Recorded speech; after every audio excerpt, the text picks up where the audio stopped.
सवाल वही जो मैंने अश्विनी महाजन से भी पूछा, खबर अच्छी है, आम आदमी के लिए अच्छे दिन भी आ गए क्या? इंतजार कर रहे हैं 11 साल से।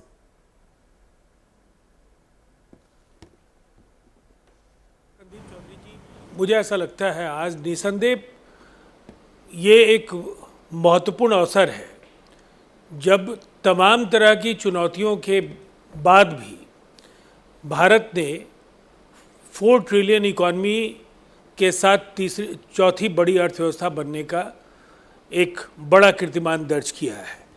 ऐसा नहीं है, हम लोग लगातार ये मानते हैं कि सवाल संदीप चौधरी जी खड़े करेंगे, चुनौतियां आप सामने रखेंगे।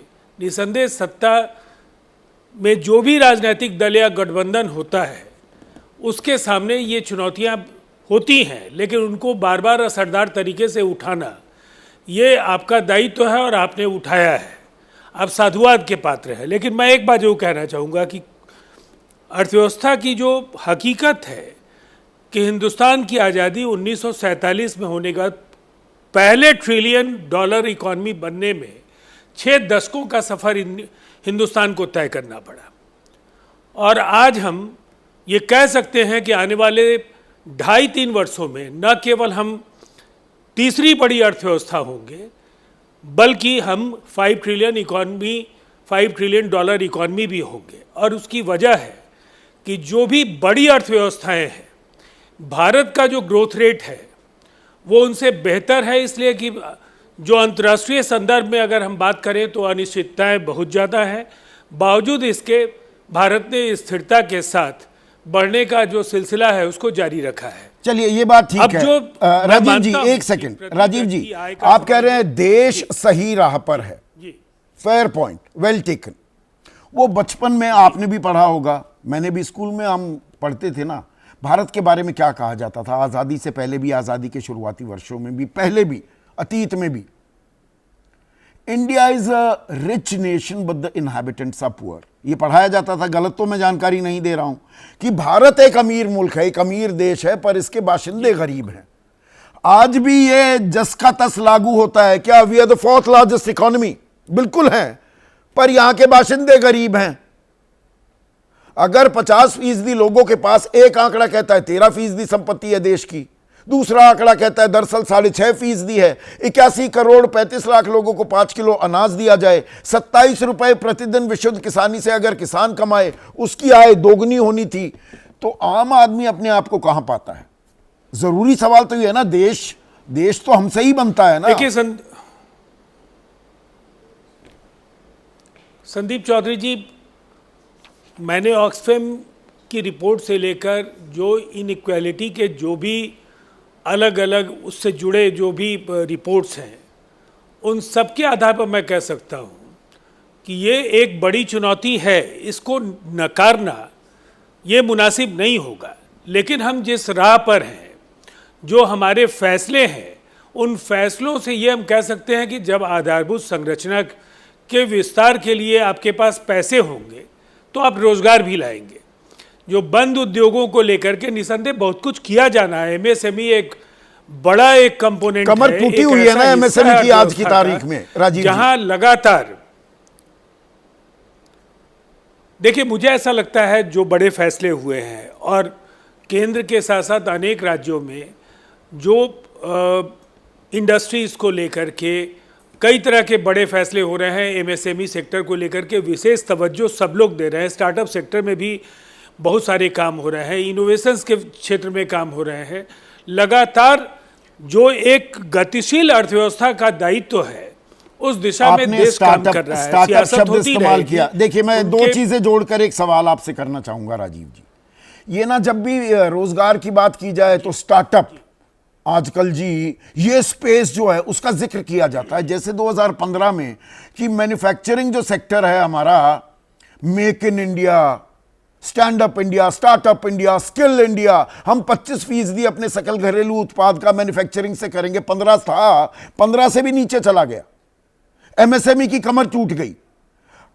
ये जो हम नैरेटिव गढ़ते हैं या स्लोगनियरिंग करते हैं, उसे जमीन पर भी तो उतारना होगा ना। बिल्कुल सही शब्द इस्तेमाल किया, जमीनी सच्चाई, उसमें भी तो तब्दील करना होगा ना सर। बिल्कुल उतारना होगा, नहीं बिल्कुल बिल्कुल उतारना होगा। और ये हमें ध्यान रखना होगा कि इस देश ने दुनिया के बाकी मुल्कों की तरह 3 वर्ष कोरोना के महाप्रलय की वजह से गंवाए हैं, अर्थव्यवस्था को गहरा आघात पहुंचा है। उस दौरान फैक्ट्रीज बंद हुई हैं, रोजगार कम हुए हैं। फिर से उसको बदस्तूर इस महाअभियान को जारी रखना एक चुनौती थी, लेकिन हम सही दिशा में बढ़ रहे हैं। बहुत सही कहा आपने।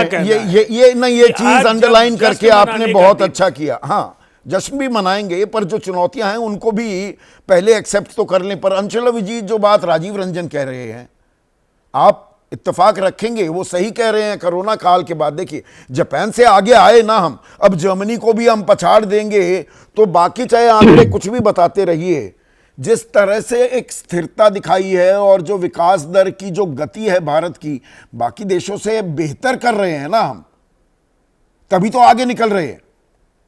संदीप जी, अगर हम चौथी सबसे बड़ी अर्थव्यवस्था बने हैं, ये सरकार की वजह से नहीं, सरकार के बावजूद। सरकार ने तो पूरी कोशिश की कि कैसे यहाँ की अर्थव्यवस्था को बर्बाद करे, इसका विनाश कैसे करे। आपने कुछ गिना भी दिए उनकी नीतियां, make in India, startup India, जिस तरह से मैन्युफैक्चरिंग सेक्टर, बेरोजगारी की तबाही हुई, और फिर नोटबंदी आई, उसके बाद जीएसटी आया, जो एमएसएमई सेक्टर थे वो बिल्कुल बर्बाद हो गए वहां पर, और बेरोजगारी दर बिल्कुल बढ़ गया। और ये कोविड के पहले, आप जानते थे उस वक्त सुर्खियां चीख रही थी कोविड के पहले कि बेरोजगारी दर 45 साल में सबसे ज्यादा है, जिसे तो पहले सरकार ने नकारा। 2019 के की। चुनाव से पहले नकार दिया था, 19 के चुनाव के बाद मान लिया कि आंकड़े ठीक हैं।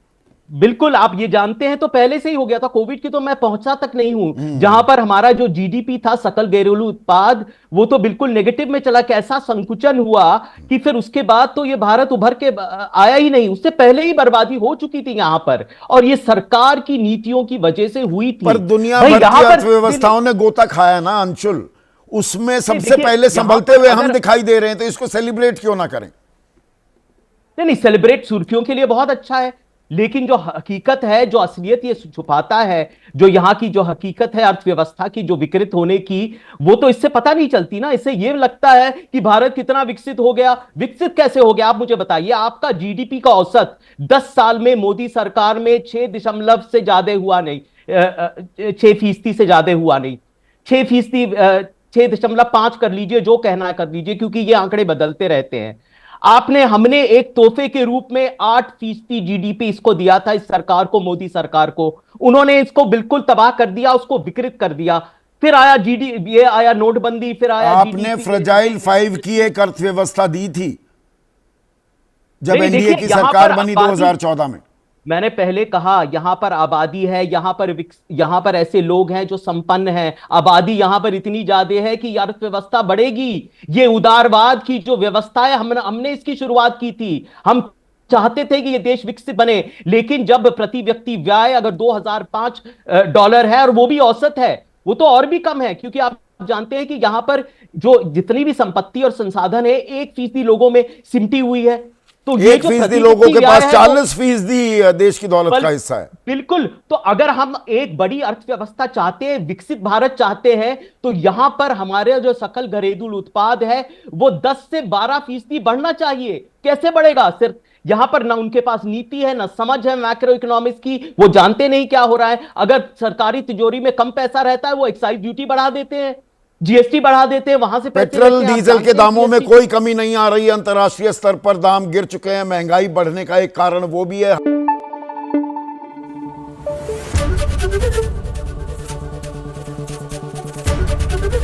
एबीपी न्यूज आपको रखे आगे।